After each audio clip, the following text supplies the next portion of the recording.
Hello and welcome to Knights of the Hobby Table. Once more, I'm your host Blake, here with my lovely co-hosts, Obi. Greetings, hello. And Bowen. Once again, he's first. Why? Chris. Alright, look, if there's one thing we know about Obi, he always comes first, okay? Damn. Now, enough talk about ejaculants. We also have a very special guest with us today, Mr. Matty C. What's up, brother? How you doing? Well, I'm just disappointed that I missed the ejaculates talk, really. That's, What, you cut it off as soon as I come to a part where I actually have expertise on a hobby? Just seems... How you doing, guys? Thanks for having me. Always a pleasure to have you, brother. Always. Yeah, how is everyone doing? Great. I'm awesome. Yeah. I'm vaping. Because I'm cool. You're vaping? I'm a cool kid. That is that a hobby confirmed? Vaping No. episode soon? No. No.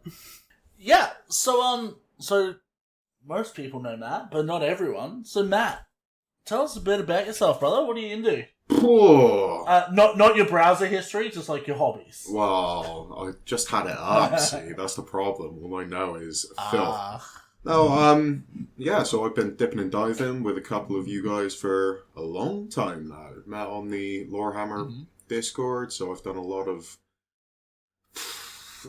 pretending that I know what Warhammer is for about 5 years or so now, and I've managed to pretend so well that I've been on a couple of podcasts, dipped and dived, done my bit, and now I'm on here to... I don't know, embarrass myself, I assume, about something that isn't Warhammer for a change. Oh, how the mighty have fallen. You found yourself all the way in this gutter of the internet. Well, what can I say? Look, I straight up related to that way too much. Yeah, this counts as charity work for me, as far as I'm concerned now. I'm going to write it off for my taxes at the end of the year. I mean, he's been on Hobby Happy Hour. He knows how low it goes. Yeah, that's true. I mean, as far as I'm concerned, it can't get any worse. So, prove me wrong. We are going to prove you. We're going to prove you right that it can't get worse because it's going to get better. That's what we're going to do. Yeah. So it's good to have you here, Matt. It's fucking awesome, bro. Now, what has everyone been up to this week with their hobbies? Obi, what have you been doing? I've been building some knights, of course. I've got some of the Chaos Knight box. I built the 2 war dogs, put some magnets on them, added some LEDs, and then I finished up making a Telemon for my custodies. I don't care what anyone says, Telemon sounds like a Digimon. Cannot change my mind. Yeah, Bowen, what's going on with you, brother? Man? Brother man, huh? Alright. Some big developments in Bowen Land, this week in particular. As of, I believe it was the 1st of July, I am now officially in business. Congratulations. Oh, you finally got your graphic designing thing going, hey? I have my own freelance graphic design business, got that up and running, got my own domain, and I've already landed my first client. Wow, Dude, awesome. Congrats. Yeah. Congratulations, bud. So that's fun. That's cool, man. I guess for you, you're lucky enough, like, your work is a kick-on from your hobbies. Like, you love your art and stuff like that you do, so you're lucky enough that, like, it's kind of hobby and kind of working, you know? So that's really rad. Well, that's why I picked graphic design, because, you know, it's one of the most sustainable art industries that you can really get into, you know? It's that kind of industry where you can sort of itch that creative urge and yet still have money. You know? Yeah, no, that's cool, man. Congratulations. Like, big win, man. Very excited for you, man. Is an artist with money an artist, though? I mean, it feels like that's antithetical to each other. I mean, it really depends. If you're a painter or something with money, then probably not. No, right, yeah, that makes sense. Yeah, it's like a musician, you know? Like, if you make billions, you've sold out, no one wants you anymore. You're poor, good art, bro. Sick. Yeah, I like my artists with a splash of poverty. brings out the creativity, you know. Yeah. The sadness of You can. the sadness of having to live off baked beans really makes you feel the anguish. Oh yes, I really like this art piece because I can see the desperate, like, paint strokes because this has to pay for the rent. I can see it. It's so well done. I can see that you've used paints from the dollar store. You must be good. Oh, that's funny. Alright, what have you been up to, man? Have you got any hobbying done recently? Yeah, What have I've you been up to? been getting back into my Warhammer painting, trying to pick up some of the countless unfinished projects that I've got. I recently finished off a commission for some chick who wanted some pink Blood Bowl orcs.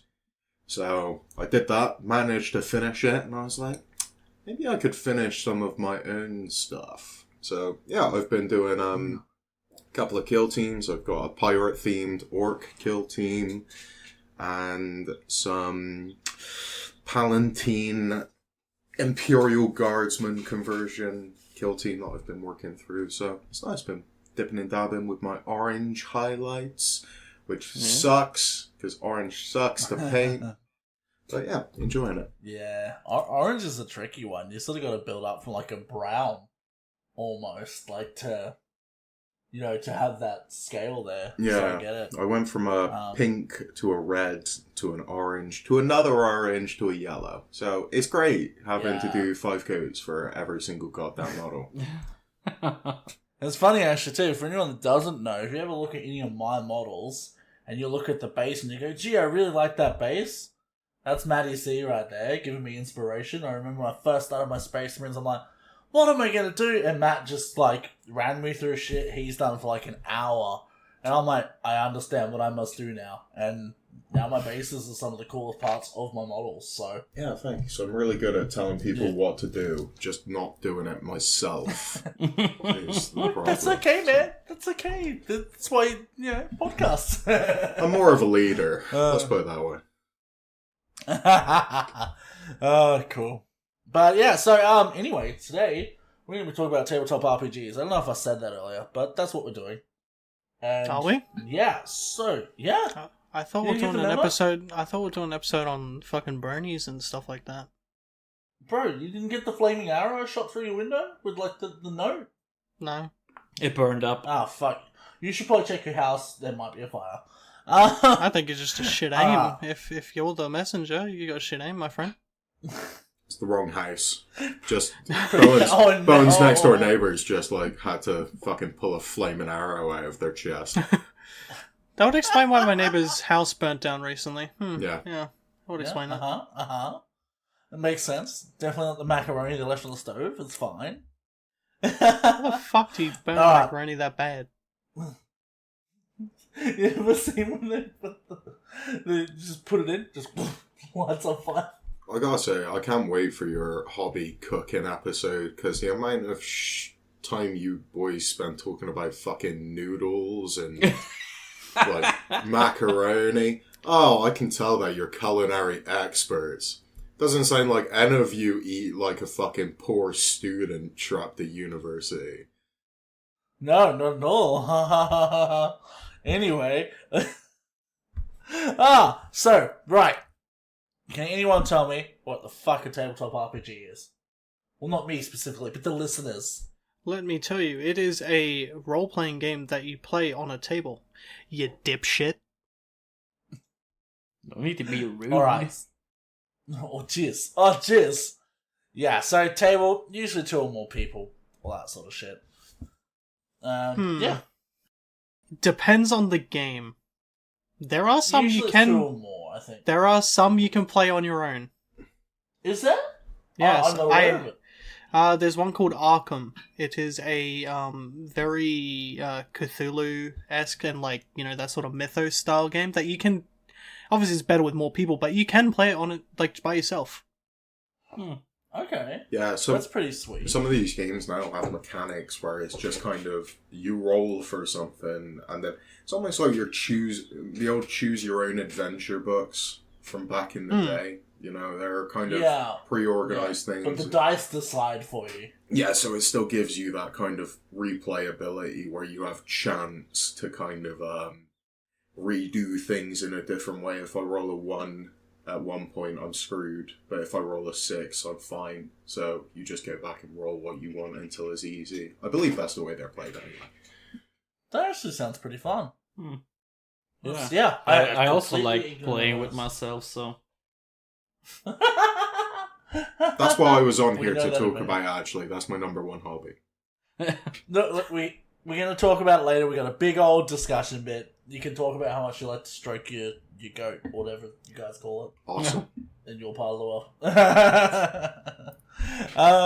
Yeah. So, so normally the tabletop RPGs, they have a variety of settings, styles, that sort of shit. Like, it's not just like, oh yeah, it's all fantasy. Like, yeah, there is fantasy, but like, there's also, you know, dystopian future. I think there's Wild West stuff, like, and you can make them in any setting you want as well. Like, you can write your own narrative and like steal the mechanics from another game. Whatever you want to do for the setting is possible. So, That's what I did in university. Yeah, exactly. You made one, didn't you, for uni? I had to make a tabletop RPG for a uni assignment. Oh, Which- I remember that. what did you do? We made it. So we made it was called Cyber Age, right? And we made it so it was a medieval, like just strictly realistic medieval setting. And then this gate opens to a dystopian future where everything is controlled by this like GLaDOS-esque like computer. And then you would have your players go in, raid shit, and come back. Oh, And then, I like, you love know, that. eventually your medieval people would be decked out with, like, futuristic technology, or, like, a mix between the both. That sounds so Have you dope. still- I want to get a Have you still Viking got a with copy of that, Bowen? I want to Yeah, I play do, this. actually. I want to have a Viking We with a should play Tech that. 9. Yeah, I still got the... Because... No. Because, yeah, we had to make like, a player book and everything, so it has rules and written everything for it. That's cool. We can give that a go sometime. That'd be fun. I'll have to see if I can find it, but, yeah. Yeah, cool. Awesome. Alright, Obi, do you want to say stuff? He's being Oh, interrupted. no, never mind. Yeah, he Um, is. He's being tackled by big polar bears with massive nipples.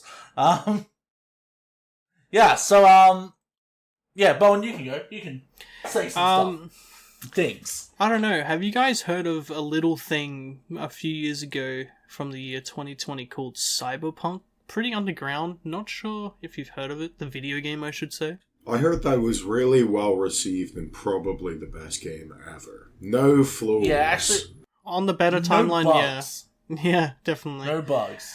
Perfect.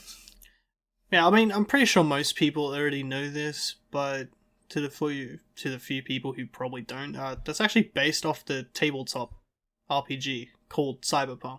Mm-hmm. And another fun fact, the creator of said tabletop did assist in making that game. So that's I remember watching an interview with that guy. That was pretty interesting. so there's And I think- Oakloren's wacky fact for the podcast. 'Cause he's Overlord's left, hijacked wacky fact. considering he has no, he's- left us. He's currently fighting for his life against polar bears. Okay, it's fucking rowdy in Yeah. Sweden. We get it. Um, But yeah, the thing with tabletop RPGs, they differ from war games, right? Like, so yeah. you can introduce narrative to your Warhammer and like those sorts of games, but generally they are mechanics for fighting.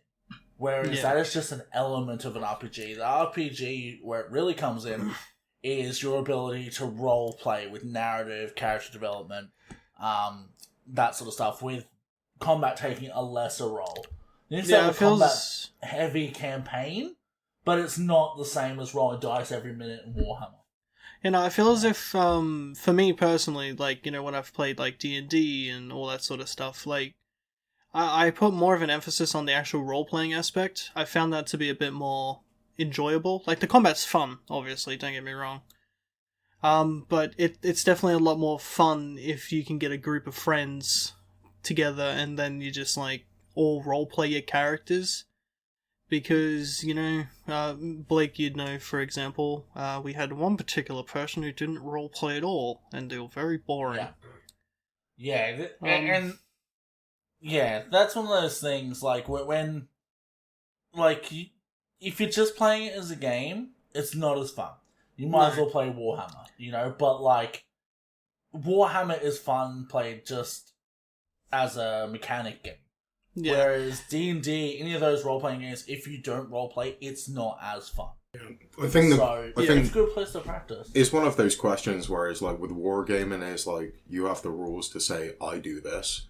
Whereas with kind of RPG settings, you have the rules to say, why can't I? As in, why can't I do this? Like, it is very much, it's a perfect game for lawyers because it's all about finding loopholes. Yeah. I remember actually, this campaign we were in, it was a 2-year long campaign. And we were like right up to the final boss and it was so hectic. And the only people who were still alive were my character, Bowen's character, so a barbarian and a rogue. And the enemy was flying above us or hovering above us like 10, 12 feet. And I've looked at Bowen, I've looked at DM, and I'm like, I throw our rogue at the enemy above us. And he's like, you can't do that. I'm like, I'm a barbarian, dude. Bullshit strong. He's like 60 kilos. And he's like, okay. He's like, for this to work, Bowen has to, you have to roll a strength check and pass. Bowen has to roll an acrobatics check to stick the landing, and he has to roll for the attack. The first one we fucked and Bowen took some damage. The next one we actually fucking hit it. Like, it was fucking glorious. It was such a good way to end the battle as well, because, like, that was the final hit, too. No. If you remember Kat's character, Deus Ex marking it out of a portal, remember? She came back as, like, like an undead thing or whatever.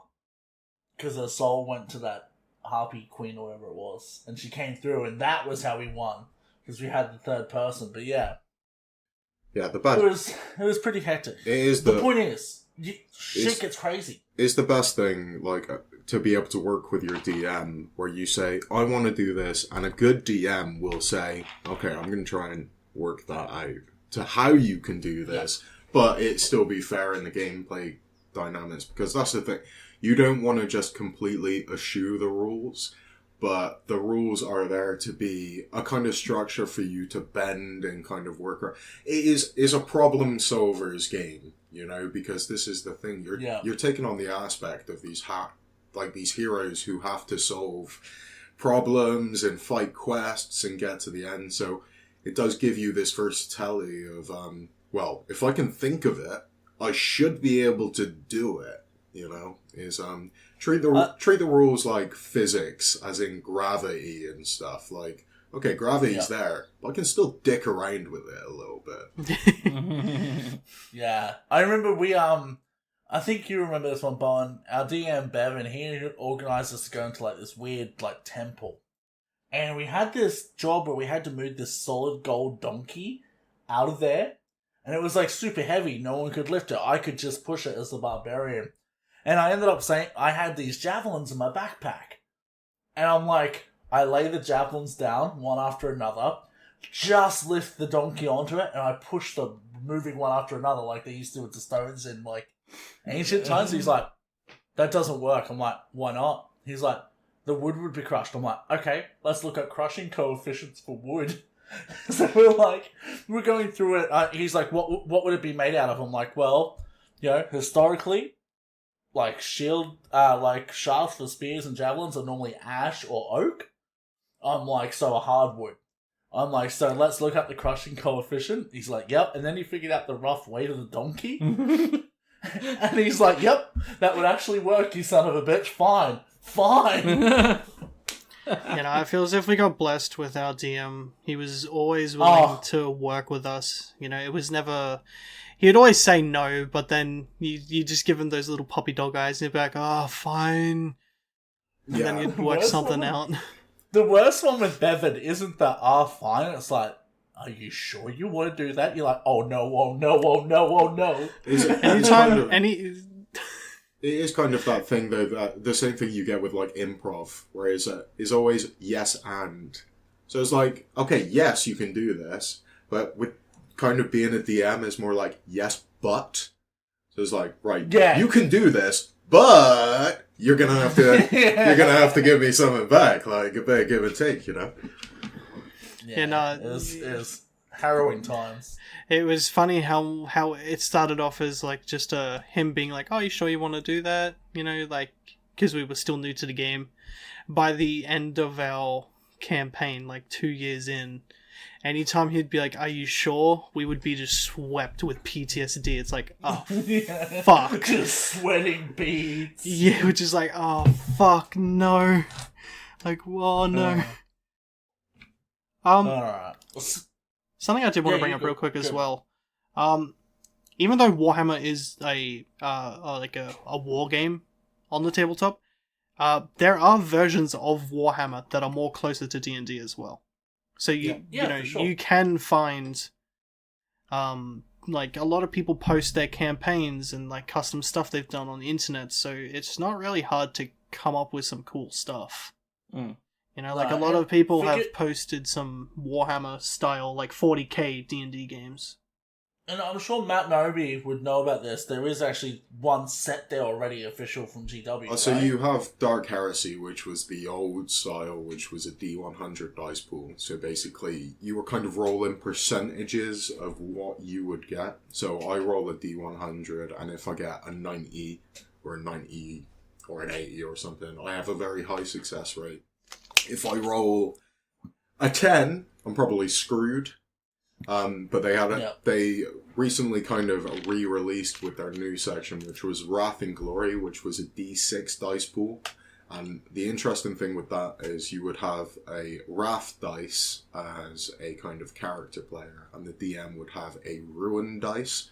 So it was kind of one of those things where if you roll a 6 on your kind of Wrath dice, something special would happen. So you might have succeeded, or you might have failed, sorry, but you get a 6 on your Wrath dice, so then it became a kind of conversation between you and your DM to what that Wrath dice meant. So, for example, I've missed my shot, but because I've hit on a Wrath, maybe that shot is hitting air canister in the hull of a spaceship. So now it's releasing like a nitrous oxide kind of thing onto the guy, and his fingers freeze up.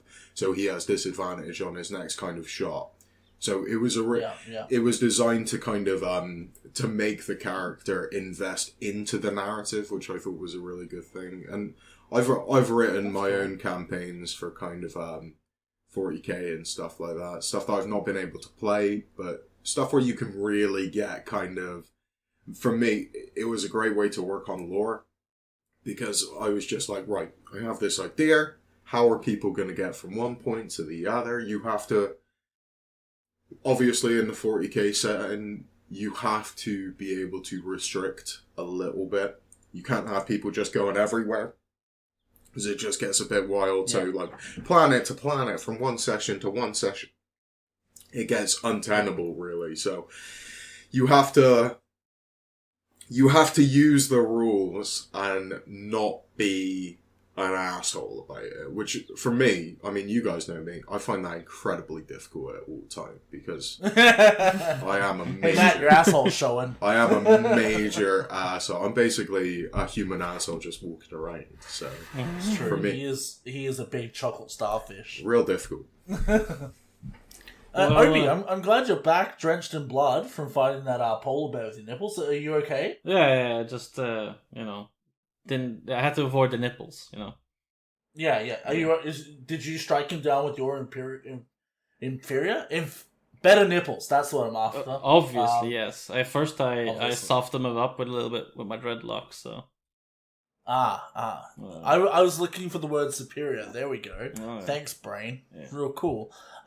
Obi, can you think of a few things that we would need if we were going to start playing a tabletop RPG? Yeah, there's a few different amount of things that we're going to need here. Well, the first would be a rule book, I would say, just to get yourself familiarized with all the rules. it will also give you some monster guides in there, and you know, you can, like we just discussed, you can pick this in any genre you want, like Warhammer, or if you want to do fantasy stuff, or Yeah. yeah. You can go as crazy as you want with it. You can make your own everything, or you can go, we're just going to play this one from this page in the D&D book, and that's what we're going to do. Yeah, exactly. And how you acquire those rule books is none of our business. Yeah. None. Exactly. Okay. I'm not Yeah, sure how who many else? other like tabletops do it. I've seen D&D do it quite a lot. But they have quite a few like starting packs, if you will, where it's just like a big box, and it comes. I think it comes maybe even with some miniatures. Not too sure on that, but it comes with like a monster guide, a player handbook, Yeah. you know, item, like an item book as well. You know, pretty much all the essentials you'd need to basically kickstart a campaign, really.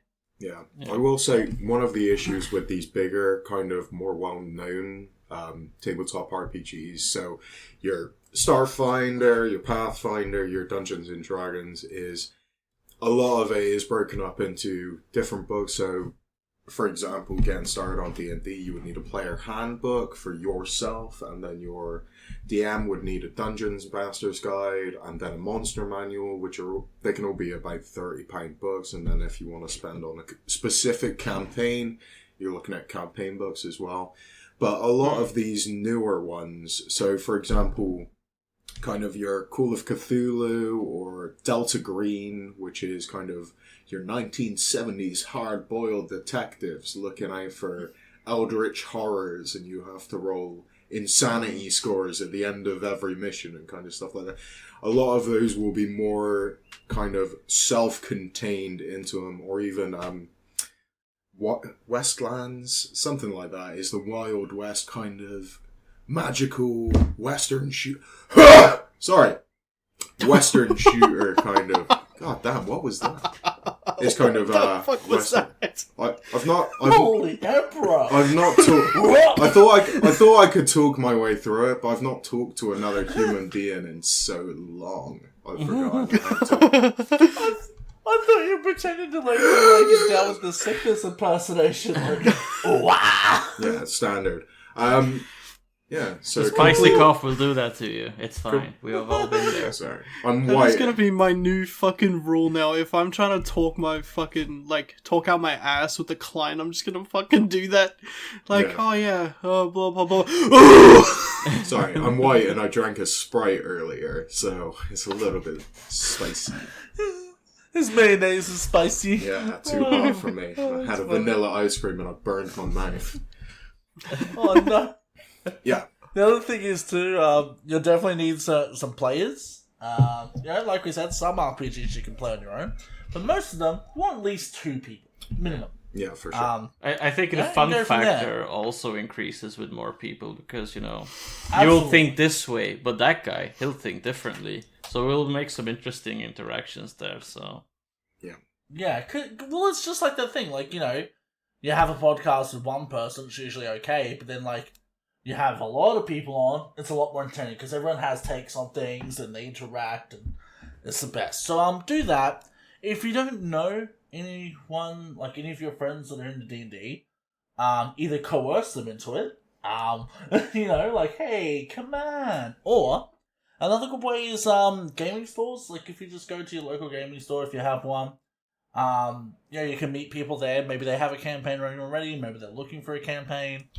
Or online. Yeah, You can rope people. Yeah, Discords, stuff like Yeah, that. people are always looking for people to play with. DMs are always looking for one-shot teams, but when you're getting your friends and they know nothing about, you know, Dungeons and Dragons, and they're like, what, that game for nerdy virgins who play in their basement? You can be like, yeah, but I don't have a basement.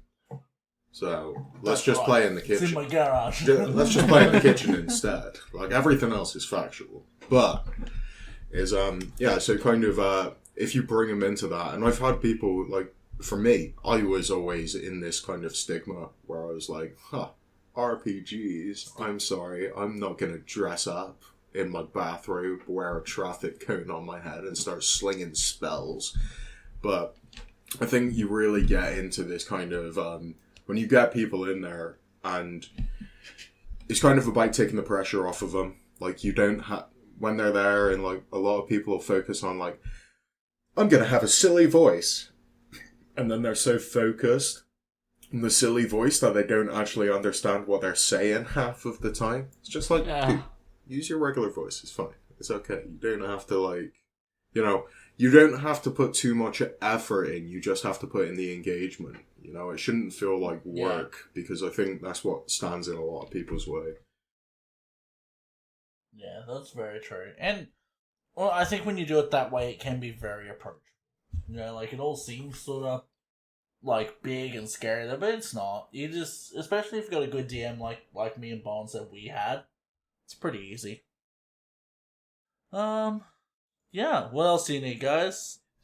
You also, again, it would come with most starter packs for presumably any tabletop, but if not, you can just do what we did and just found a picture of them and printed them out. You're gonna need some fucking player sheets to keep track of all your items and all your stats and all your different attributes and stuff like that. And then if you are playing, say, a mage or anyone that can use magic, you'll have usually a second sheet just dedicated to all your spells and what dice you need to roll for them and stuff like that. A lot of those sheets also have, your backstory and stuff like that. Yeah. They also have your standing, like if you're like lawful good or chaotic evil. Yeah, alignment. Alignment. Yeah. Which makes me laugh, because in our first campaign, our DM didn't give a fuck about, our alignment. That's the word, our alignment. And you never needed to until you happened. And then I committed essentially war crimes in D&D, and he was like, Bo, look, I don't usually care about this sort of shit, but I have to do something about this. I can't let that go. Like, what the fuck? He's like, bro, he's like, dude, you just interrogated and mercilessly slit the throats of 20 of Santa's elves when they didn't even speak your language. And you're lawful good as well. It's like, no. Yeah, I feel like stuff like that is kind of a good driver for people to pick up the personality of the character as well, because you find a lot of first timers go for like, I'm chaotic good, so, which basically means I'm gonna do whatever I want as long as it works out in the end. And some DMs can be a real stickler for kind of alignment and stuff. I prefer to be more invested in it than less invested, just because I feel like it can create really interesting dynamics where it's kind of like, for example, like paladins, who are meant to like kind of follow a strict code, and then you see them and they're like, I'm gonna steal this gem. And they steal the gem, and then afterwards their powers don't work because they've screwed around with their god. It's like, no, you dicked up there, son. You're gonna have to go on a tone. So, yeah, it was like in our campaign when I fell to chaotic evil. One of the other characters, in the campaign was just like, I don't like you. Yeah, you're evil. Or and to be fair, like, they'll try and kill you after that. Like, yeah, she generally did try, if I remember correctly. Or she said she was going to. That was Cat. The tiefling? Yeah, no, it's Cat. Cat. Oh, Cat's one, right? Yeah, Cat. Yeah. Yeah, no, that was funny though. The other thing was when you started like getting out of hand, and every time you'd go to stab someone, Cat would just use like heat metal on your weapon, and you'd cop damage because your weapon would fall out of your hand. Yeah, like, it's just fun times. I started off as the whole the edgy rogue, kill everything, murder hobo sort of thing. I don't work well then, like, with others. Yeah. But then, like, that's fine, but, like, it just got boring. Yeah. It just got, like, way too boring. So, like, I had a chat with our DM on the side, and I was like, hey, I wanna start a new character, and then integrate them into the story. To which like he was all cool for it, and I made another rogue that was more focused on magic. But I made him be like slightly insane. So like He was basically Deadpool. I was like a rogue Deadpool in D&D. So like they'd Which be was trying very to funny. they'd be trying to get into fights and stuff like that, or just starting combat, and then he'd get to like me and he's like, "All right, what are you doing, Bone?" It's like, "I'm painting a picture." Yeah, it was fun. Yeah, so I think another thing you really need when you do this is just imagination. You know, like, don't just go, I roll my dice, blah, blah, blah. Expand upon it. Have crazy shit that your character's done, you know, like, just imagine things. Having a very visual mind is so good for this. Mm. You know, like, imaginative solutions, like Matt said. This is a thinking game where it's like, if you can think of it, and it can be implemented, it probably will be. Like, that's the best way to play. I feel as if also writing like a character backstory is really cool as well. Just because it gives context to your character and why they're in the situation they're in. And like for me personally, especially if you go like really into it, it can be honestly just as fun as the actual game. Yeah. And it is nice to kind of take into account what you're actually doing as well. Like, if you're a level 1 guy and you're coming in as a level 1, you can't be like, well, my guy had already killed 12 gods before he's already come here. And it's like, well, why is he so shit now? And he can barely hold a sword. Like, one of the most fun characters I ever did was for an evil campaign where it was like completely I decided I wanted my combat to be basically like the most evil person I knew. So I went directly for politician. So he was very much kind of very high skills in deception and persuasion. When it came to a fight, he basically sucked. But as soon as he started a fight, he would disappear anyway and let other people deal with it, kind of. It was all very much subterfuge and like... But I had my own goals in mind for that guy, where I was like, well, no, I want to... Like, he was a cleric, so his whole kind of idea was, well, I'm going to assassinate a load of priests in secret, and I'm going to undermine the whole religion of this town and make him just crumble into themselves because now they have no faith system, and like these kind of things. Like, make it personal to yourself. Like, obviously focus on the campaign and what you're doing with the team.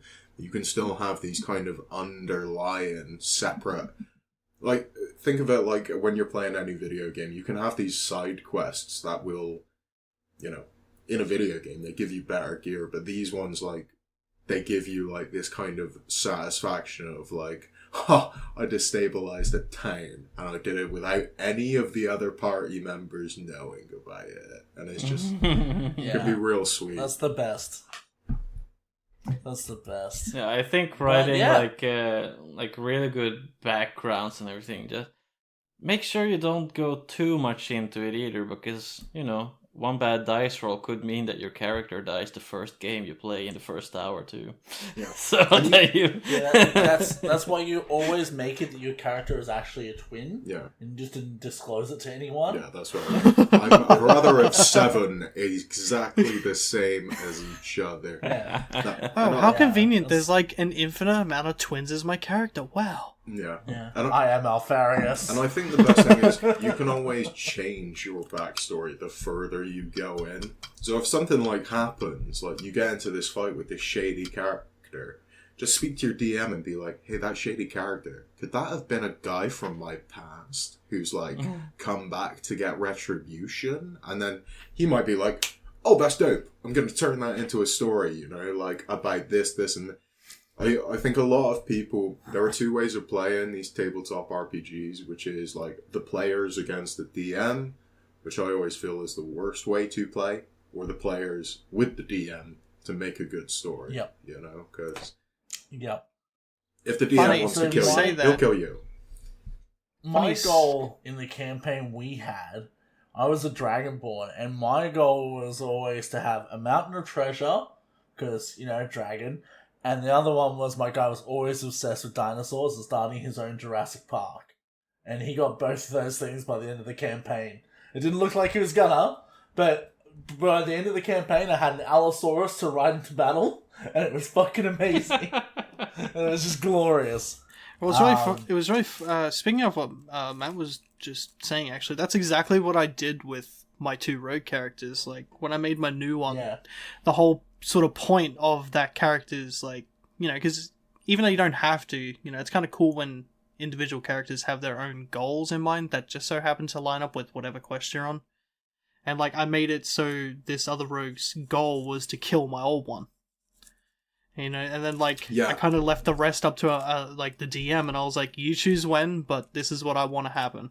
Yeah, and then your DM like has this whole new story arc that he can like write in. Yeah, exactly. It can be.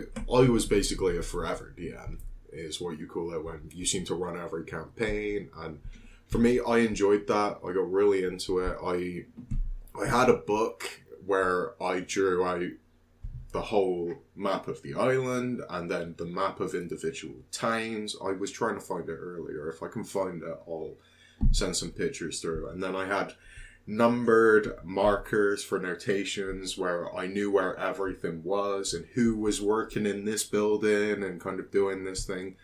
I didn't, because the thing is, you don't want to plan the story, but you want to plan the setting. Because if you can build an interesting setting where you know where everything is going on, it's just up to the characters to interact with it. And if I know they're going to this pub and the guy in there is like awesome and he's super helpful, or they go to the other pub and the guy in there is a dick and he's really going to screw them over, I don't have to do any work. It's already written and it just depends on what they've chosen. Know that. Yeah, very true. Very true. Alright, well, aside from what we got, a playing board can also be super helpful. It can be as simple as a piece of paper with some grids on it, or just a big bit of like that sort of like whiteboard material with stuff on it. Yeah. Just so visual. You don't even need miniatures. You can get them if you want, but like squares of paper with your name written on them work too. If you're playing on online, there are systems like Roll20 and stuff like that where you can download maps and you're playing across the map and stuff like that. So those can be, and they're graded out anyway, so they can be really good. Yeah, fair enough. Obi, do you wanna do some stuff, man? Yeah, I don't really have much to say in all of this because I have like zero experience in role playing. That's okay.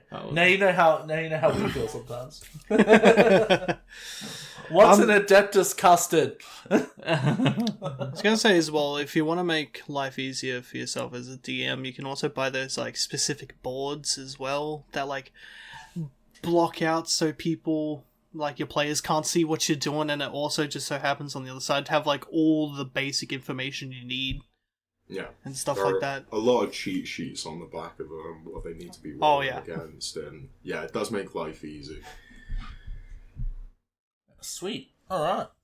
As you were, Obi. Yeah. Talking about some pros of playing a tabletop role-playing game. We mentioned a little bit before. It's really great and a creative way to make a character and decide their quirks. And write the backstory, of course, what they've done, what they've been through, what they want to do with their mission in life, I guess. And forgive me if I'm wrong, Obi, but do you do this when you create models as well? Because I know I do.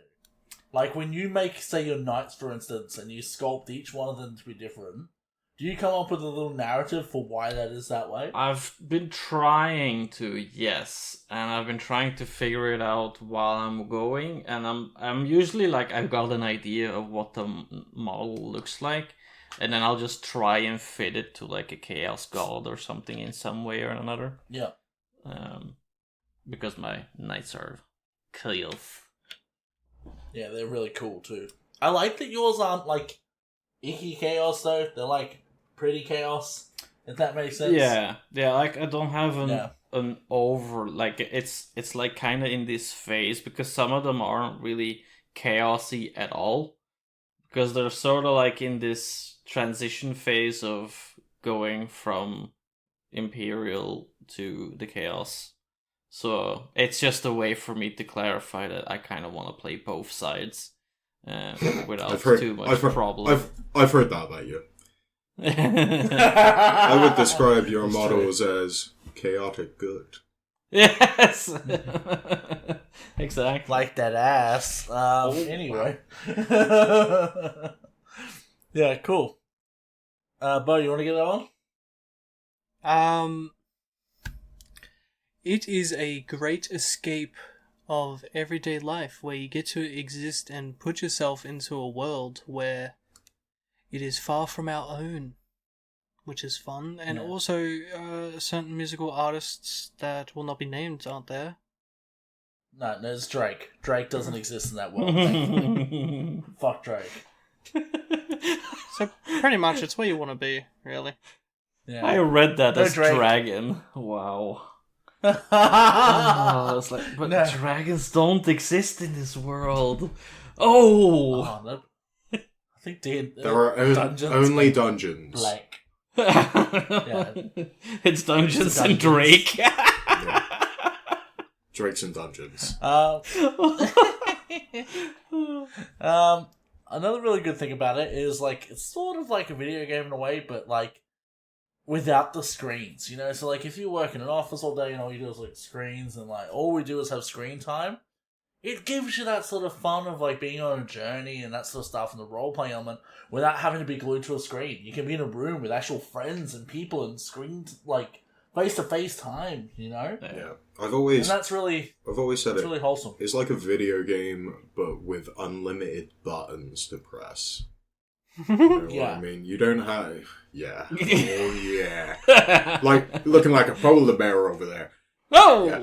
But, it's kind of like you don't have these set routes or set hotkeys that you need to press. It's kind of like, you can't do anything. There's no limitation.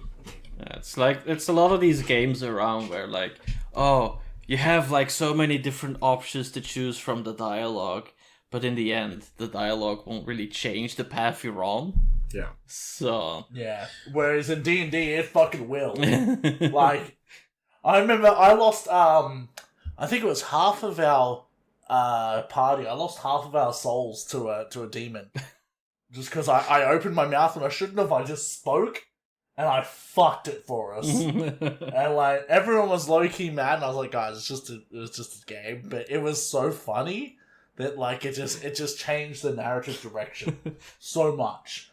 Just because I'm like, oh, you with this guy? And I'm like, oh no, he told us not to be noticed. Yeah, I got into real problems where someone summoned a demon and then he wanted my soul for some reason. I did this whole Jack Sparrow thing where I was like, why would you want just one when I can get you 10? It's kind of like I had to go around, didn't collect any souls, and then got cast into an older dimension where I was stuck in a chandelier for the rest of my life. So technically I won, is what I want people to take from that story. We had the funniest thing in the campaign, right? Because, like, typically when you think of a barbarian in a D&D campaign, you don't think of them as, like, traveling dimensions or anything like that. Like, they're just there to fight people. My barbarian went to, I think, 4 or 5 different dimensions. And he only had the party with him on about 2 of them. Like, the amount of times I got locked in a pocket dimension, and somehow either my buddies got me out, or I got out myself, was ridiculous. I was like a plane walking barbarian. Yeah. And then how many circles of hell did we go through as well? Oh, so many. I got into a bar fight at a tiki bar there. It was brilliant. It was good. But, like, the other cool thing as well, like, again, Dungeons and Dragons have their own line of specific models for, you know, character classes. They have some monsters as well, I believe. And you can, you know, get into painting them just like you would a Warhammer model. Or you could do what we did, and we had access to a 3D printer. And we just printed loads upon loads upon loads of... Can I be completely honest? Like, useless shit, but we somehow fucking fitted it in. Yeah, but it was always fun. you know, and we would actually have like mad working bee nights where we'd all hang out, and instead of having a session of D&D, like if a DM was busy or whatever, we'd all just paint for the night. Like all of us just hang out in the room, tunes on, we'd get pizzas, whatever, and it was just the best time with your friends, you know? Really good time. So yeah. But like with anything, there is cons as well. You know, there are some shit things. Not many, because, you know, hobbies are great, but there are a few. And for me, the number one thing that I found was that trying to organize people's schedules to line up and be in the same place at the same fucking time as adults is so hard. You know, like I'm a night shift worker, Bowen's a day shift worker. People study, but it's like hard especially to do sometimes. Especially getting to this age as well, because I was in a long campaign and then one of my, I think it was the DM, selfishly decided to have 3 children. And I was just like, well, what the hell, bro? Now you've got to raise kids? You can't spend time with your boys rolling dice? Can't So, even raise right. me. What if you're gonna raise kids? Yeah, exactly, right? Like, Right? How am I going to raise my level if you're raising children? you can't even fight a troll. How are you meant to be able to take care of a child, idiot? Yeah, exactly. You couldn't even fight one goblin. Now you're going to raise 3? Fuck. Standard. But, yeah, so it can definitely, you know, life gets in the way of everything. But Yeah. one of these things. Yeah. I think one of the cons for me is that it's gonna be hard to get into is the time investment as well, because some campaigns can take you a long time to get through, and I'm a busy man. I got a lot of stuff to do, so Yeah. yeah. I think it depends on how you plan them. Like, you could plan up, like, a lot of things in the RPG world. We do one-shots. Yeah. For the reason of this, so it's a very simplistic thing. Like, the bartender's been kidnapped by a dog man. Like, now you have to go and get the dog man's bone from the cave, so he's happy. And it's like, yeah, Matt, can we do a one-shot with a bad guy's cat dog? Please. that's definitely doable. Cat poop. How does cat dog work when it can't poop? It turns you into the poop. You must just have like a that's black funny. hole in the middle of him or something. So it, Honestly, That's all what black just hole... goes through there or Didn't they- something. didn't they have that one episode where they showed the internals of cat dog? Because cartoons back in the day used to just be twisted as hell anyway. It was like it showed that, and they were trying to get separated like Siamese twins. It was like, okay, That's how you end up with people like us, by having cartoons like that. yeah, standard. And even SpongeBob. SpongeBob looks innocent until, like, you watch half an episode, and there's, like, an extreme close-up of his eyes bulging with, like, bloodshot shit, and you're like, this is fucked. It's like Ren and Stimpy, whereas Oh, Yeah. absolutely nightmare fuel. my dear old Nan, she was pretty cool. Like, she was a rad Nan. Loved her heavy metal. But, like, when we were kids, she fucking hated Ren and Stimpy. She was like, it's just a lowest form of humour. Little did she know South Park would exist soon, the poor thing. And to her last day, South Park and Ren and Stimpy were the banes of her existence. No, the best one was Courage the Cowardly Dog. It Yes. still Yes. holds up to this very day. I love Fucking courage. earth, man. It's so good.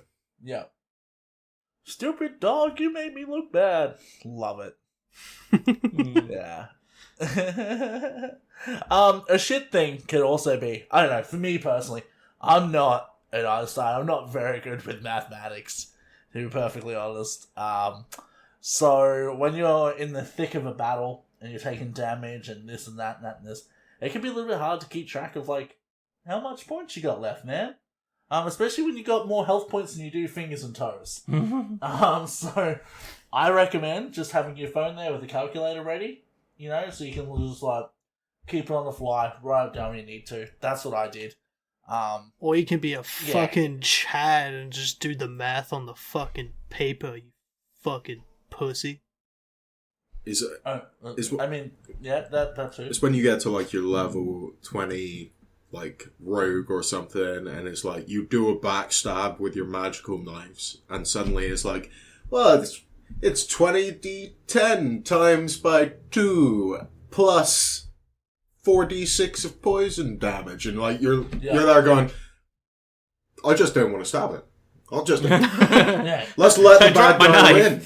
Yeah, I throw the knife into the wall. It's fine. Do I want to calculate the damage, or do I want to cuddle him and talk about his fears and his shortcomings and hope that he chills out a little? I stab myself in the head. It's fine. I show him my pocket sand. Yeah. He's blinded and I run away. Obi, can you please promise me that if we ever do a one-shot together, you will take pocket sand as an inventory item? Just have a fucking bag of holding and it's just filled with sand. Just pour a sand dune. Do you remember what my character had instead of pocket sand? Bacon. He had a bacon pouch. He took cooked bacon with him everywhere. And I remember somebody got stabbed and was dying. I think it was the king. I'm like, I'll look after you. I'm like, keep pressure on there. I put like these 2 bacon rashes over his wound. And everyone thought I was the dumbest fucker. Like, the whole party was just like head in hand, fucking dumb barbarian. Until we got stuck in the Feywilds. Randomly. We'd never been there before.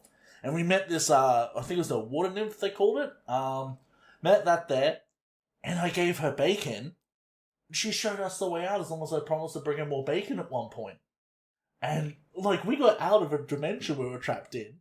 Because I carried bacon in my pocket. And, like, perfect. Yeah. Perfect DMing right there. As a, like, okay, my barbarian carries this thing. How do we use that? Like, cannot give him enough credit for that. Yeah, it's one of those things, like, obviously, things like this have so much deep lore anyway, and especially with Dungeons and Dragons, if you look into the back lore and stuff, like, for example, the Feywilds, it's one of those things where if you accept food or water off of anyone, you're inherently owing them a debt, which creates a magical binding contract. So, if they offer you food or water, you can screw over your characters by like, oh, well, now you're in a magical contract. And he can ask you to go and assassinate someone. Or like... Yeah. Really? Yeah, they're because there's like such... Because it's a mystical plane and stuff. So you can really get like granular when you look into the kind of the back lore of these things. And I always find that really interesting. Like a little bit of research goes a long way. Wasn't there a thing with the... I never actually... Oh, sorry. Wasn't there a thing with the Feywilds as well? When you leave, like, I know for us, we had to do, like, a roll when we were leaving the Feywilds because time flows differently there. So you had to, like, do a roll to see... I think there was one roll to see if you'd be affected by it or not, and if you were, you had to do another roll to see how far in the future you went. Yeah. So you could either come out really far in the future, or you could come out and you've aged by 20 years by passing through. So now your strength has gone down, but your wisdom goes up, maybe. And yeah, there's some real fun things that you can do. But it's like I said,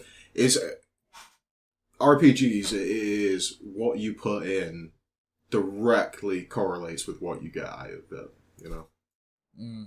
Yeah, for sure. Yeah, cool. And the other thing is a shit con. If you have a lackluster GM or DM, you're probably not gonna have the best time. As long as they're okay, you'll be fine. But like, if they're just really like, yeah, I'll roll the dice, but just no creativity to it, yeah. You might not have as much fun. Yeah, exactly. But you know, anyone that actually wants to play will probably do a pretty good job. Like, as long as they can form a story, you know. This is why I think your best experience when it comes to tabletop games would be with your friends. To be honest, like, just from the way I look at it personally. You know, say you go to like a random game shop, right, and you know they have like games of D&D and stuff like that. It's like, yeah, that's cool. You know, it makes it more accessible, but you don't really know what those people are like. You know, and you don't know if like they're gonna be like those sticklers to the rules, where it's like, oh, I want to do this, and like, no, you can't do that. Yeah, I think. But why? I think with that is kind of building a rapport. you know? And with your friends and stuff, you already have this kind of like natural rapport that you've built over time, so you can kind of, you know where their levels are at, and you know kind of what's going on with this and this. And let's face it, some players as well, like, it can be a drag with some players because they'll be an asshole, and it's not, Yeah. and they'll be like, well, that's my character, and it's like, no, it's not your character, it's you being an asshole, and then blaming it on your character, so stop being an asshole, kind of thing. So, like, The one thing I can't fucking stand, and Bold alluded to this earlier, we had one person in our campaign who would, like, not roleplay at all. And she would look to other people in the party to make the decisions, which is fine. Okay, you knew you don't know how to roleplay, fine. But she'd look to us, and then it'd always be me or Kat that'd make the decisions, and then she'd get really upset and angry that we didn't make the decisions she wanted. And I'm like, man, if you want to make those decisions, carry the torch and, like, you make the decisions. We'll back you. You know, like, don't get mad because other people are actually roleplaying, you're leaving it in their hands. Like, it's just poor form. That's just being a shit person, not a shit character. You know? Don't be a shit cunt. Pretty much, yeah.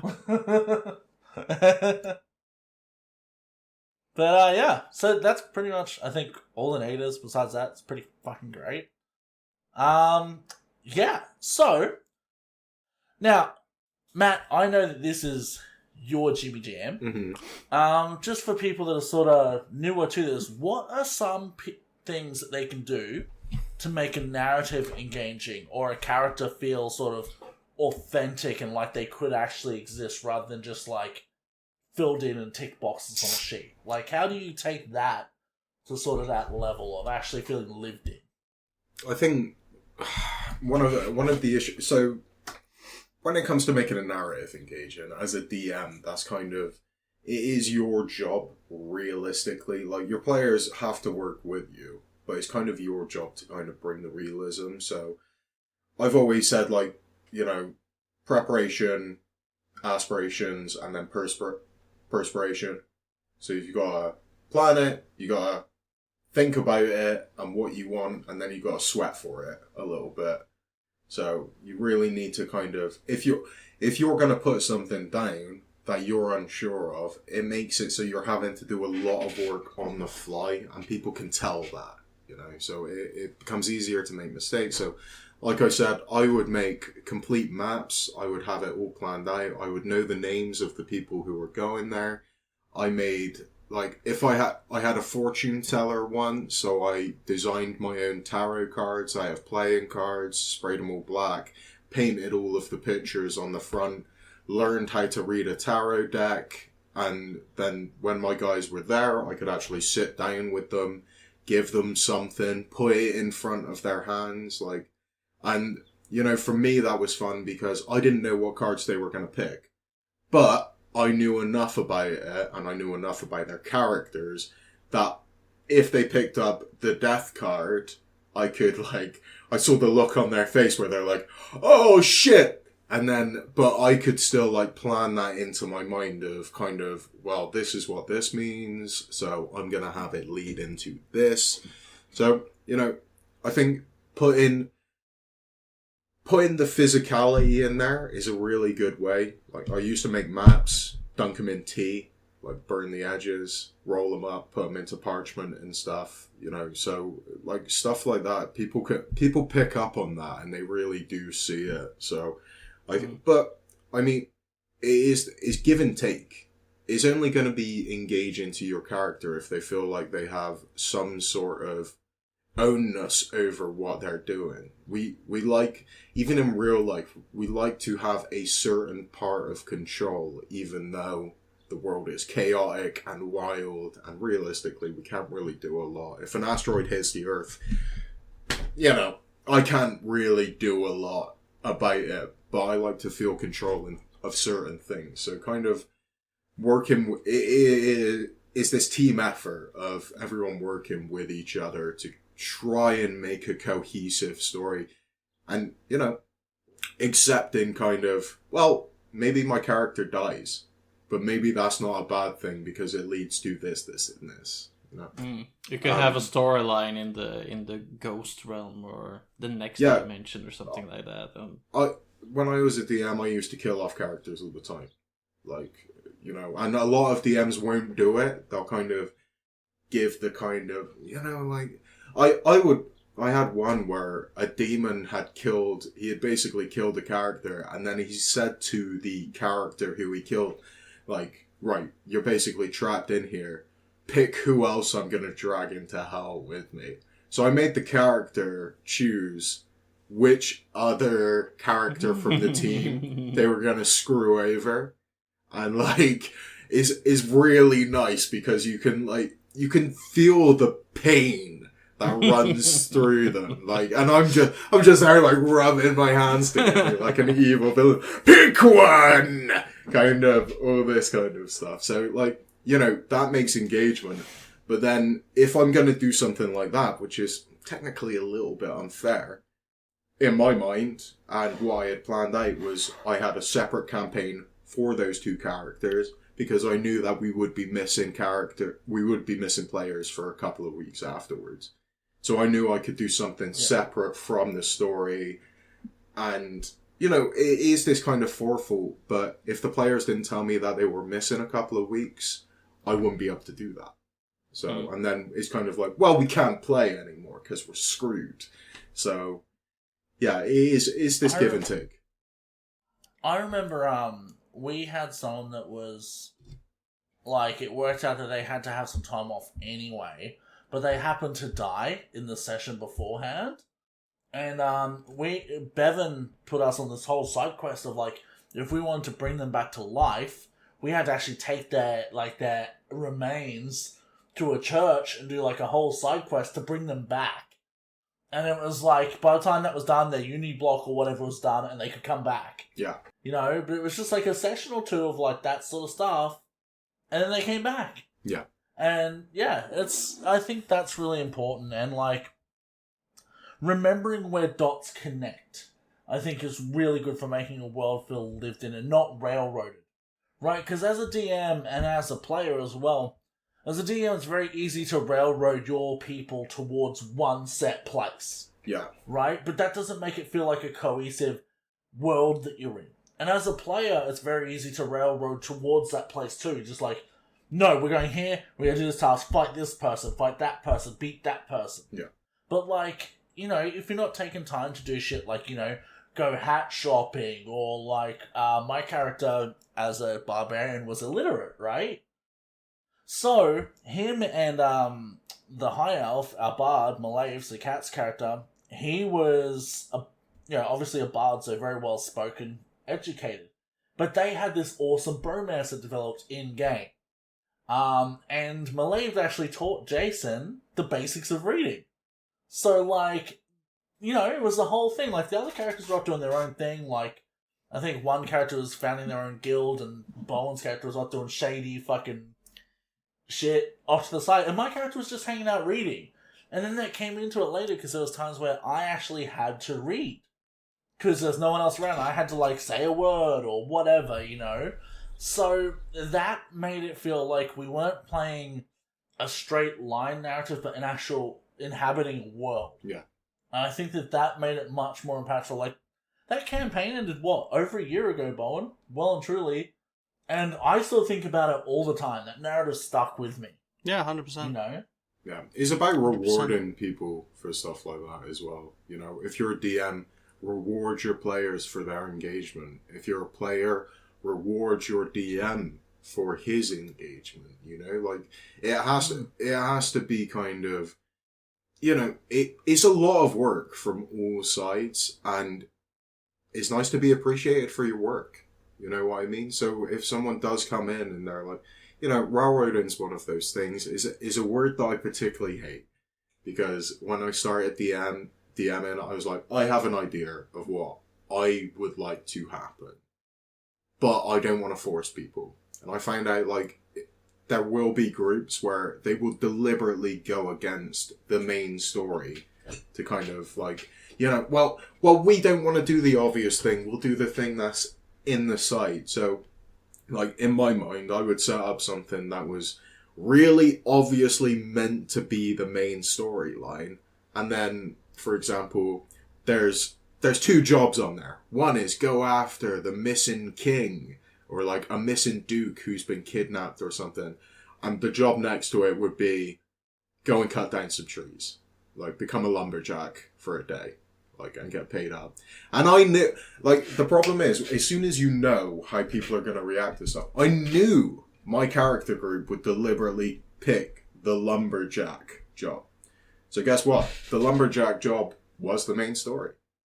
Like, this is Yeah, see, like, there you go. this is the thing. You have to move the kind of goalposts as you're doing it. You have to still, because everything can lead back to something like that. And at the end of the day, you are in control of the story, but you have to. If I didn't have that foresight and that pre-planning, where I knew, like, okay, well, if they go and find the guy, they'll find him. He'll just be in the next town at a pub, shit-faced, and no one recognizes him. So it's going to be a really easy quest. But if they go to this one, they'll find that a witch is, like, bewitched a load of trees, and that's why the lumberjacks can't get further into the forest, and, like, all this kind of stuff that leads back to things. So, you know, you manage your time, and what I will do, I'll send you guys my notes page where I've got maps and stuff, like, drawn up. Because you don't have to go too in-depth, but it is nice to say, like, well, nothing these guys do is going to surprise me. Like, they could do surprising things, but I'm always equipped for what happens. Because at the end of the day, it's your player's job to find these creative things, and it's your job to be able to maintain it. You know, not kind of curtail their enthusiasm or their ideas, but to be able to manage that inside of something that's still going to be a cohesive story. Yeah, that makes sense. I mean, like, our DM, he was so good for that sort of stuff. So, like, he did up a map and all that sort of stuff, but he wouldn't just show us the map so we knew it, right? Like, no meta knowledge. What ended up happening was our what was she? Our archer. I can't remember what the class Ranger. was. Ranger. She was smart. We walked into a general store and she was like, hey, we're new to this town. Do you have a map we can purchase? And she purchased a map. And so Bevan sort of went from the slide. He's like, hey, I'll give you a physical map next week. You know what I mean? Yeah. This is where you're going. Because, you know, obviously she would then have the knowledge of we're going there. And then, no shit, Bevan went and he printed out his map and he gave her a physical map. Yeah. So from that point, the party could navigate better. That's like the same And thing it's like, that I would do. Or if I said, well, this has got like a tag marking with a big X that you are here. Send them a picture of that. Let them see it. Let them start planning their own thing out and kind of doing stuff off of their own back. I feel as if another good thing you can do as well is instead of just writing the entire campaign all in one sitting and then just going off that and then, you know, trying to write all these little, like, side branches that could possibly happen, because you never know if it's going to happen or not, right?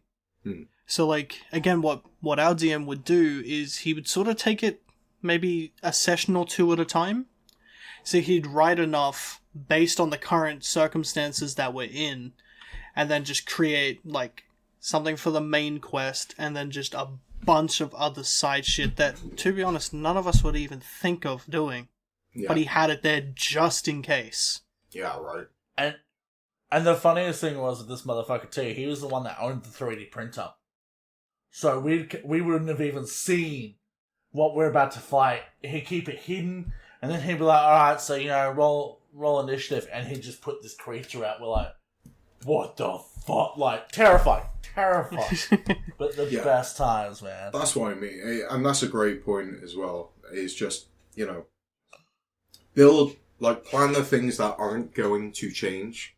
You know, so if I do the layout of a town, I know the layout of that town's not going to change.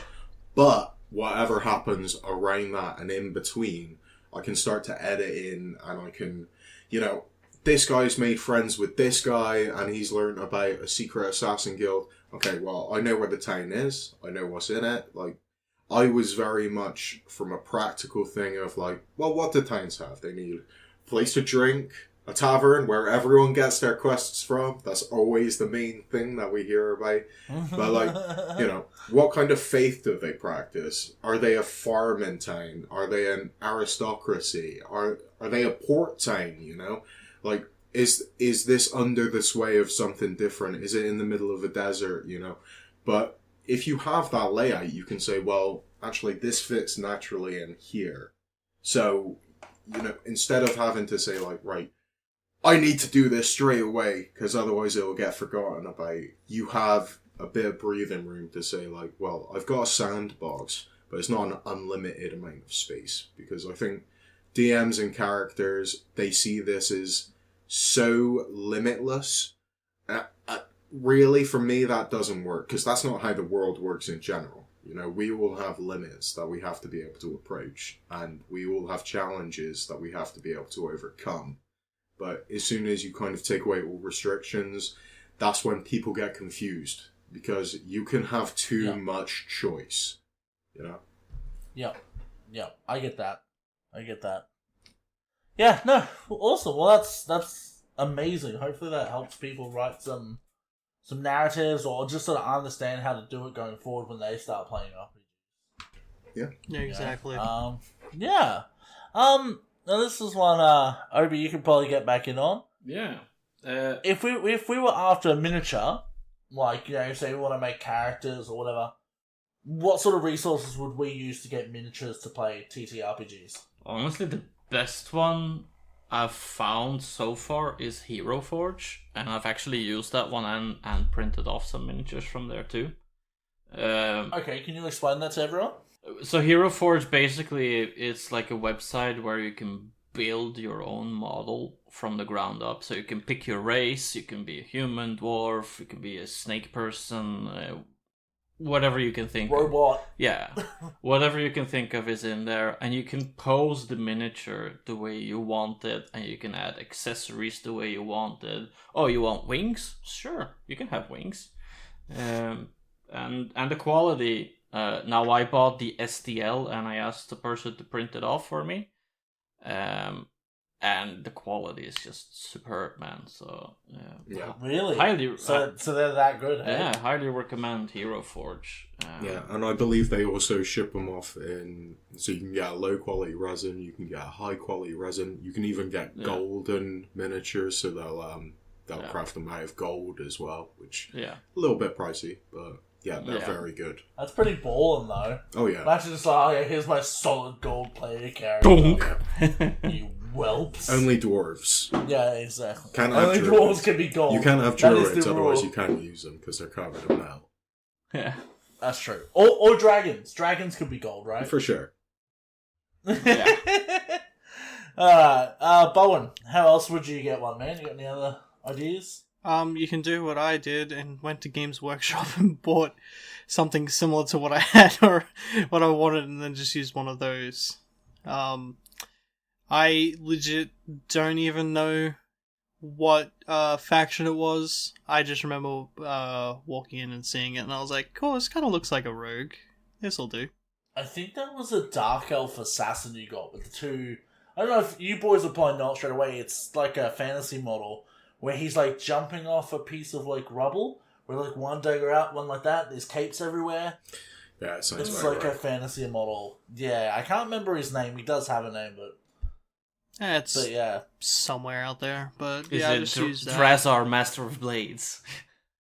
Well, you do what Blake Robin. did, where he kind of... What was it? You had a stock like Lizardman or something, and then you kind of kit bashed it with some green stuff and like parts from other models, and just created your own like Dragonborn figure. yeah. well. So obviously, Dragonborns, they're like, if you look at a Lizardman figure or a Seraphim, they're like sort of got that hunched over T-Rex thing going on. Dragonborns aren't like that. They have a dragon head, but they have an upright body like a man with some scales, right? So I got a Chaos, like one of the Khorne Bloodbound Warriors, is that what they're called? From AOS. I got one of those bodies. I put a Saurus Warrior head on, Saurus Warrior arms, and then, so he had like scaly shoulders and that, and then I kit bashed him this gigantic two-handed axe. And the funniest thing was, I didn't think about it, but when I made it, I accidentally made him left-handed. So my character from that day on was also left-handed. So, and then yeah. your kit bashed axe tragically broke as well. Yeah, 'Cause you because dropped- Mikey stood on him. I thought you dropped it. Oh no, yeah, I did break my kit bash axe, but Mikey also stood on him as well. Yeah, Breaking him further. he went through some things. Because, you know, you can always expect one thing of Mikey, and that is for him to break something you like. I love him dearly, but the moment he touches something, it fucking breaks. But yeah, there is also WizKids. I think it's WizKids, right, guys, that do D&D stuff. Yeah, They do, like, generic D&D stuff. Yeah, there's And, like, they're not WizKids. super high quality, but they're very cheap. Yeah, it's like Reaper Bones miniatures as well. Though, I mean, plenty of companies now, like Oblerin was saying, not just Hero Forge, but a lot of companies now are doing STL files. Yeah.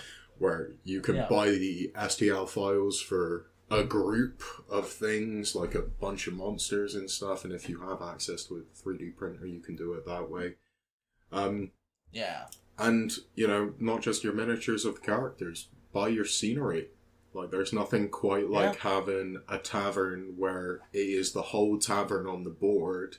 You can take the roof off of it, and you can place all of your little miniatures around, and if you have a bar fight, you move the minis into I smash him with bottle, so you like move your guy up behind this dude and crack him on the back of the head with the bottle. So yes, So we actually have our manor house that we had because we inherited a manor house. Our DM actually printed that out for us. exactly. Yeah. So it was like super cool, and Emma, the person that played Giggles, our ranger. She painted that, and like she had never done any mini painting like until we started doing D&D stuff, and she nailed it, like dry brush and everything. Yeah. You know, so it was real cool. And yeah, so that's how you get models, realistically, for lack of a better term. Go buy them, man, or get someone to make them for you if you don't have them. For sure. Or I don't know, use proxy.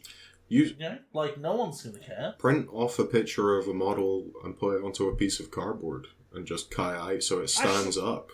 Like there was a time where Bevan was printing them out on like little little pieces of paper, and all he'd do is he'd fold them into a triangle, and just put sticky tape on the bottom, so they just stood up, little triangles. And that was our enemies before he bought the 3D printer. That's what we used to fight, and it was fun. You know. Because you don't need it to look like a visual spectacle. You just need to be able to spatially understand where they are and where you are, and how far away they are, and what you can do in relation to them. Yeah. So. But yeah, now I thought it'd be fun if we just had a little bit of a talk. And Obi, I know you haven't played any TableTop RPGs, but I'm sure you've got some fun stories about narratives you've crafted in other games, you know? Or fun you've had with Mark doing lore and stuff like that. I don't know. Think up something. Time to use our brain. But I just thought it'd be fun to talk about just some crazy characters we've made, some crazy times in tabletop RPGs. Just, as like a reasons you should play it, more or less, because it's like you can have adventures like these. Well, Oblerin, what character would you make for your first RPG? That's a good idea. What would you want to play? Oh, God, I wouldn't have any clue. Like, I usually end up playing, like if I play Skyrim, I would probably base something around one of the races there, either like a Khajiit or like a snake person. I don't remember what the name is there. Argonian. Yeah, an Argonian, exactly. So go with that and just try and go more in depth into the race, Like Khajiit, obviously you're going to be a stealthy, kind of a thieving person, I guess. Yeah. So maybe along the lines of that. That's where I would be. Yeah, that's cool. Or, as I tell everyone, if you don't know, be a dwarf and embarrass yourself doing a Scottish accent. The whole day. Oh, aye, laddie, I think we should go that way to the tavern. You can do that all day. Like when Bowen when we were playing fucking Vermintide, and Bowen's like, I'm only going to play if you're talking character the entire time. So I did. This guy. What about you, Bowen? You got any fun times that you want to bring up? I made this really cool character. Wasn't able to use him much. Just because the campaign sort of haven't gone back into it yet. I kept the idea so I can use him again someday. But in this campaign, a good buddy of mine was supposed to join in as well, and in the process of helping him try to write a character, I was like, why don't we create something like a combination? So like both of our characters sort of are already acquainted and we have gone through shit before the campaign even starts. And pretty much we came up with this cool little thing. I don't know if you remember, Blake, from technically our current campaign. Yeah, I remember. But we had that like massive, I wouldn't say dictatorship, but you remember like that It was army? an empire. Yeah, it like was that. a big empire. The story me and my buddy came up with was I was like one of the top dogs in said empire. And I was in charge of like research and development. So I was coming up with all this sort of shit.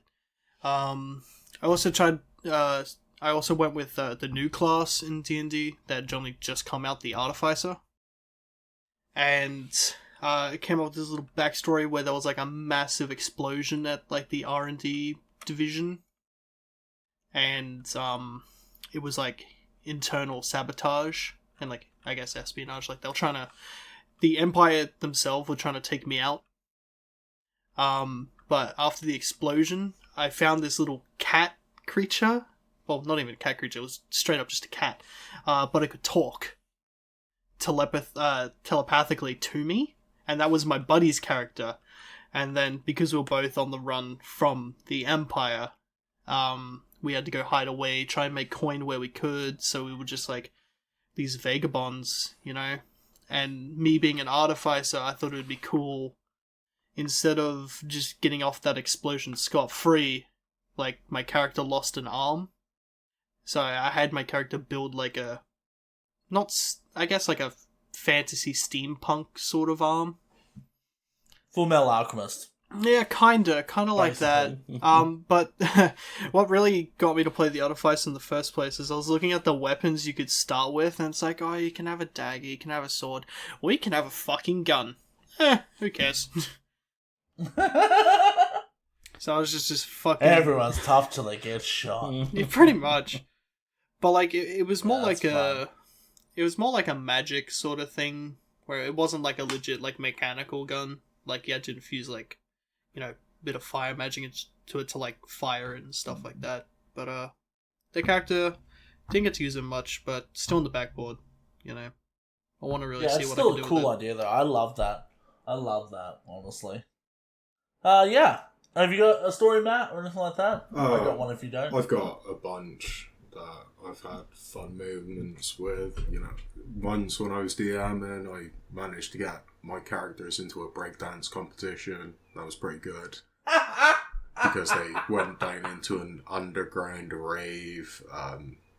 Probably one of the most fun characters I played was the guy who I was talking about earlier, who made a deal with the devil and managed to get out of it. He was a wood elf who always called himself like the uncrowned king, and every time I would do something I would add a name or a title onto the end of it, so it got to like 12 things long. His whole thing was trying to convince people that he was like the rightful king that was unknown and he was coming back. I remember we were riding into this like dodgy town on the back of a magical cart, and someone came up to the cart like they were about to steal it in front of a massive group of people. So I was like, he's coming too close to the cart. I stab him. Like, I leap off and I like get my double swords and I like just aim to get him. And all the player characters were like, oh, fuck's sake. Like, this is going to be bad. So like, hit a natural 20, critted him. like pinned him to the ground with these 2 swords after jumping off, and then like went straight up to the guard, and I was like, how much money is it gonna take for me to tell you that this was fine because I'm the king? Get everyone to step away, and also spread the rumor of like the new king's back in town kind of thing. And I just spent a load of money just making these rumors up, like, and every time I would go somewhere new, I would like go to find out how far these rumors had spread about myself. So like this guy's his whole kind of intention was basically his own ego and trying to kind of make this name for himself. So that was that was a real fun time. But yeah, that's really cool. Just love making little puzzles. I remember I took him down into a library. It was a massive like kind of drawing room library, and I said like, oh yeah, there's a checker table on there, but there's only red checkers on the table. And like described a load of other stuff to kind of like confuse them and to fill the room up. And then I was like, then there's countless books that run all the way across, and on the top it said all must be read. And they're spending ages like, how are we going to read all these books? And then eventually it got to the point where if they moved the checkers into like one solid line, all of the red checkers, or took all the black checkers off of the table, then it would open up a secret passageway. So like stuff like that I always find really interesting, just to try and make people think instead of just going from combat to combat, Yeah, that's cool. One of my favourite ones, our DM, obviously anyone that knows me knows I'm fucking batshit for Jurassic Park. So our DM thought he would indulge us one day, and part of one of our side quests was that we went to an island, we discovered this dude had basically opened a portal which was letting dinosaurs in, right? Like, shit had gotten out of hand. He did spare some expense apparently. And anyway, we find out that it's all coming from this crystal at the top of the mountain, right? And all we had to do was remove it from this obelisk and break it. And we get up there, and it's like, sort of a bit of cover. And we're like, okay, how should we do it? And before anyone could speak, Malayv just makes a dash for this crystal. And like, she's getting shot at and whatever. And I think they're titans, but like in the shape of a T-Rex. It starts like, it notices her. And everything's going crazy. And me, being me, I'm like, I immediately follow Malayv. And so I'm running after her character. She's making saving throws and everything coming at her to make sure she doesn't get hit. And then this big titan starts to close its jaws over the side of this mountain that we're all standing on. And Malayv makes it to the crystal, and on the last roll that Bevan made me do whilst pursuing her, I rolled a nat 20. Oh, nice. So a 20 on the dice. And with that, I tackled her character once they had grabbed the crystal, and we just missed the jaws of this titan and shattered the crystal as we hit the ground. And the titan got ripped into the portal and like half the mountain with it, and everyone was okay. But like, it was like, if I had have rolled 2 points less, we both would have been insta-kill. Yeah. Like, no coming back from that. And it was just like, everyone's hearts, I mean, at least mine and Cats, I think Bowen's too, everyone was like palpitating, man. Like, the rest of the party didn't even know what to do. They're just like, what the fuck? And we're just like, how do we just live through that? Like, it was just insane. That's probably my favourite time from the campaign, that one moment. Yeah. No, that's awesome, yeah. That, and Bevan was really good for seasonal specials. He did us a Christmas one, and we did a Halloween one. Right? So our Christmas special, as we alluded to earlier, Bowen genocided a bunch of Christmas elves, and I executed Santa because he was actually evil. The elves were enslaved, so they weren't evil, but Santa was. So I decapitated Santa. Pretty cool. But the fucking Halloween one, I have to give Bevan props. He built a mood where it was like eerie and it was actually scary. And it turned out, in the end, I believe, that the Mad Wizard's place that we're at, he had developed spiders that gave milk. And all the town people had been drinking spider milk. And it was gross. And but there's also like a weird Chucky doll that had been haunting, like following us around the house the entire time. And we thought we burnt the house down and killed it, but it escaped. And we saw it from the forest at the end. He's like, next Halloween, cunts. And we were like, oh no! So it was pretty good. Standard. It was great. But yeah, so it's a lot of fun, guys. Get yourself into some tabletop RPGs. Find some people, roll some dice, enjoy yourself. Yeah. Here we are, guys. Time for Obi to actually get involved again. Because it's stuff he knows about! Yeah! This week, we decided to check out the new album by Rammstein called Zeit. I don't know how you pronounce it, I'm not German, but it's Zeit by Rammstein. And yeah, we've been giving that a pretty good listen. And we're gonna share our thoughts on it. What do you think about it, Mr. Obi? Look, I'm like a massive Rammstein fan, and I tend to like have these periods every now and then across the year that I'll just massively binge listen to all the Rammstein top hits and albums and stuff like that. And it's pretty much in line with all their previous stuff. It's the same level. It's the same kind of weirdness. Probably the sex is driven up a little bit more on this album, because a lot of the songs are, about intercourse and modifying your body because you got saggy tits or stuff like that. Oh, really? Yeah. Is that what that song's about? Zigzag is basically about that. Yeah. Right, I didn't realize that. Yeah, I mean, you got a flat ass and your face looks like shit, so you're gonna go through plastic surgery. That's what Zigzag's about. No. That's funny. At least that's what I understand from the song. Like, I'm not a perfect German either, but most of my German is from Rammstein. But that's what I'm understanding from that song. Yeah, right. And Rammstein, the riffs the guitarists play are really simple. They're very easy to come by, but they always have this composition of the synths and the simple drums, simple guitars, and then just wacky lyrics that just bring it completely back to being an awesome product. And it's kind of this simplicity that they have that make it interesting.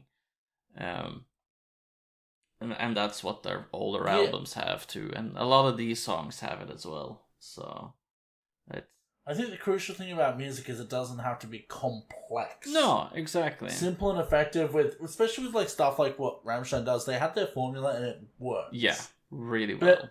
But you can also tell Rammstein songs apart. Yeah, it's not same. It's just similar. Yeah.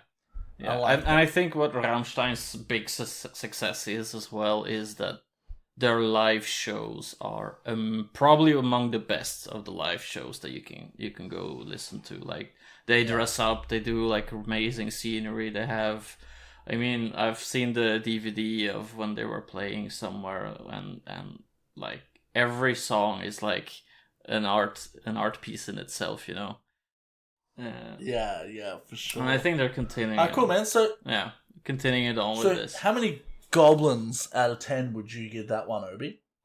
For being such a massive Rammstein fan, I'd still give it like probably around a 7 for me. There's a few songs that are not as good as the other ones. Sorry. Yeah. So. Yeah. Okay. Fair enough. Bowen, what are your thoughts on the album, man? Did you get a chance to listen to it? Hello. Yeah, actually, well, no, I didn't get a chance. So I've kind of just been listening to it right now, as we've been recording. I don't share the in-depth knowledge that Oberon does. I don't really listen to Rammstein often. But just off a first listen, like, it's not bad. Like, I don't hate it. Yeah. Okay. I mean, the title track is Zeit, and the actual first track of the album I actually quite enjoyed. Yeah. There were a few that I was like, okay, that's fine.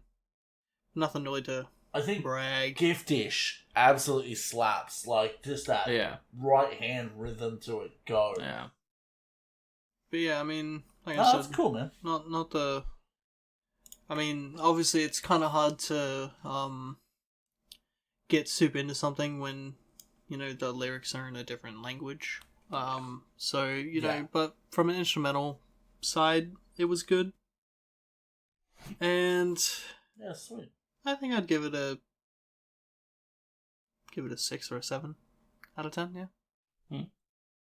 Sweet, sweet. Now, Matt, I know that you're pretty new here, but you do listen to us. So instead of making you listen to the whole thingy, we just sent you a couple of songs. What did you think, man?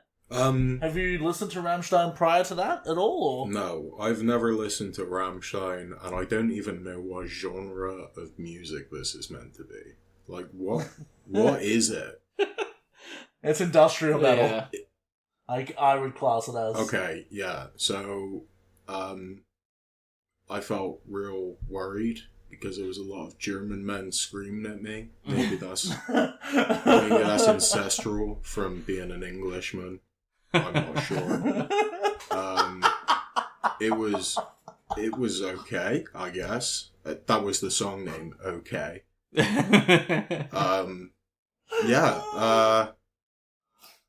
I don't really know what to say about it. I like music where it's just light, happy-go-lucky.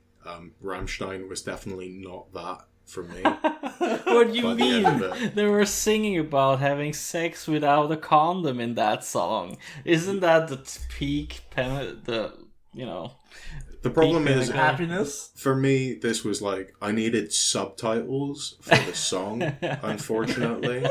Like, I did search for the English version, which would have been a lot better for me. The fact that people have their own culture and their own language upsets me greatly. That's always been part of being English. That's why we tried to change that many, many years ago. It was okay for my first experience. I liked the little keyboard noises. They were very good. Yeah. The beat boops. Give it 2 goblins out of 2 goblins, but I have no comparison or reference.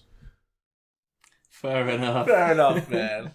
I mean, all I can say is, it's just lucky we didn't get you in on a Lorna Shore week, Because I think that would have just made your fucking brain pop. Yeah, it's in English, but you wouldn't know it. After listening to it, I did want to go and cry in the shower for a little bit. But any music that invokes emotion is probably pretty good. Yeah, it's good art. It's good art. See, that's my favourite thing about my house. I have a huge shower, plenty of crying room. Right? Anyway.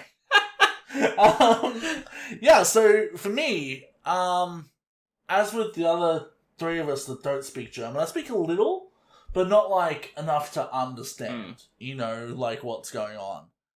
But the one thing I always love about Rammstein is their solid rhythm section. Yeah. Like, their guitar, bass, and drums work together in such a way that my ears, they love it in the same way they love Pantera's rhythm section. Now, I'm not saying I love Rammstein as much, but it likes it for the same reason. Just simple, effective triplets. Yeah. And just, can we take a moment to appreciate the fact that somehow the guitarist from Rammstein has nearly the perfect guitar tone, in my opinion.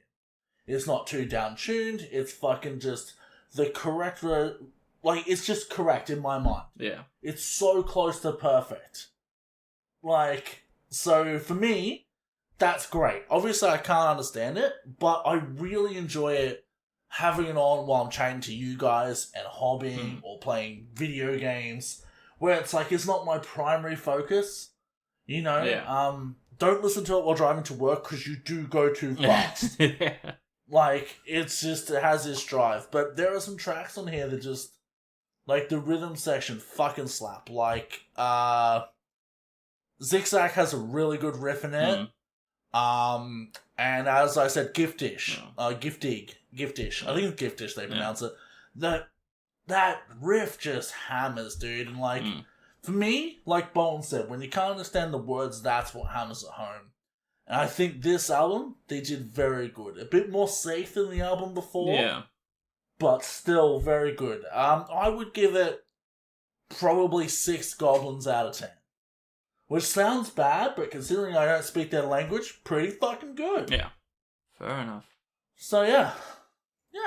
I think they did a good job, and you know, I think it's always a good day for metal when Rammstein put out a new album because they have a lot of very loyal fans. Yeah, exactly. You know? So yeah. Now, I have a fun little game for us, guys. This week, we're going to play a small round of Would You Rather. Now, none of the boys here actually know what the questions are. So, this is just a few that I threw together before the show. Wait, this is the surprise? Yeah, this is my surprise, Bowen. Are you disappointed? No. No, not really. So, okay. Now, all of you get to answer, like, you know, obviously, do your answer thing one at a time. Try not to fucking bite each other's faces. Now, first one. Would you rather strip and repaint plastic models or work with brand new fine cast? Can you repeat the question in a sentence? That was a sentence, man. Would you rather buy second-hand plastic models, right, Bo, already assembled and painted, and have to strip all the paint off, reassemble them, whatever, and then repaint them, or work with fine cast resin, which has a tendency to be very brittle, doesn't fit together very well, just really hard to work with, or even metal models. You know how they don't glue properly and that sort of shit? Which would you guys rather do? Well, first of all, thank you, Mitson, for giving me the option to go through this mysteriously and aggravating experience. And I've done both of them. I've bought secondhand models. I've stripped them, taken apart, and fixed them up, and also fine cast and metal. And I'm saying it's probably easier for newer models because most of the things you can control yourself. Compared to getting older models, it's already done. The pose is ready, and you just have to live with it, what the previous person has done, and try to correct it as much as possible. And I think that was more time consuming than getting a new fine cast model, even though it's also aggravating. But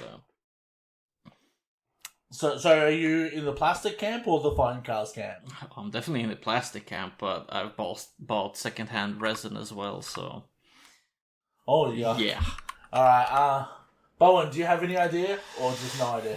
I would rather do the resin one, or metal one. Okay. That way I don't have to look at some other person's shite painting. Valid point, man. And also I have no experience, so I don't know. So we'll see. Yeah, but you know, I think that's a very valid point. What about you, Matt? I don't understand what Oblerone's crying about all the time. I have this thing called super glue and green stuff, and I'm a decent hobbyist, so... Shots fired! So I would definitely pick up the fine cast one, just because I'm not a crying little baby. I hate stripping models. I absolutely hate it with a vengeance. I'm too lazy. It's one of those things that you can leave in and soak, so I've been stripping down a Nurgle army for the past year and a half. Yeah. I got my jar right there. Is that a cum jar? What anime figure do you have in that? No, I've been stripping down my Nurgle army so long that all of the cleaning fluid has evaporated and is no longer soaking. So yeah, I hate it. So Matt's in the phone cast camp. Alright. Would you rather only allowed to do Nurgle models for the rest of your hobbying, or no Warhammer at all? Obi first. I don't know. Nurgle models are cool. I like the Death Guard, to be honest. But I won't be doing Poxwalkers because of this. I might do a couple, but not all of them. No, but like, you're only allowed to do Nurgle. Well, that's better than no Warhammer, I guess. Okay. What about you, Bowen? Get stuck painting one particular model for the rest of my life, or save money. I think I'd choose to save money. Fair enough. Yeah. Alright, what about you, Matt? I can't commit to an army. That's just not what I do. But there's such a variety of other miniatures like out there now, like Skibor. I would probably ditch Warhammer and move over to Skibor Sculpts or something like that. Just pick up another brand. I feel like that's what I'd do. I'd just go start playing Bolt Action or something, you know? Yeah. Alright, and now for the last and most important question. Would you rather snort crushed up sprues or do shots of contrast paint? Obi, go. Oh my god. I think the least hurtful for your body is probably shots of contrast paint. I think snorting plastic straight in there, not gonna be good for you. So I'd probably say contrast paint for this one. Excellent. Bowen? Contrast paint as well, because they come in fancy colours. True. And possibly flavours. Unconfirmed. What about you, Matt? I work as an engineer and drink about 6 cans of Monster a day, so my body's already screwed. It doesn't matter which. I can barely smell anything. My nose is blocked with metal filings and dust. And I can't taste anything anymore because I can't smell anything anymore. So either would be great for me, to be honest. But please, any viewers who are listening to this, write back and confirm which one's worse for you. Fair enough. And I think the only reason, I think a good reason that you would shot the contrast paint and not snort the sprues is at least I reckon you'd have rainbow poos if you done started. Yeah. Shot in contrast paint. Or pissing different colours. So like, yeah, a little bit of fun down the back end, you know? Yeah, but to be fair, every time you blow your nose, you would have made a chaos spawn. So that's just pretty. Yeah, exactly. Exactly. Alright, well, that was a fun little episode there. Little by little, I mean really fucking long.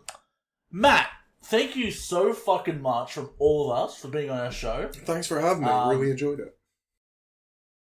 Anytime, man. We love having you around. You're great as part of the community. You're a great supporter, and we appreciate you, man.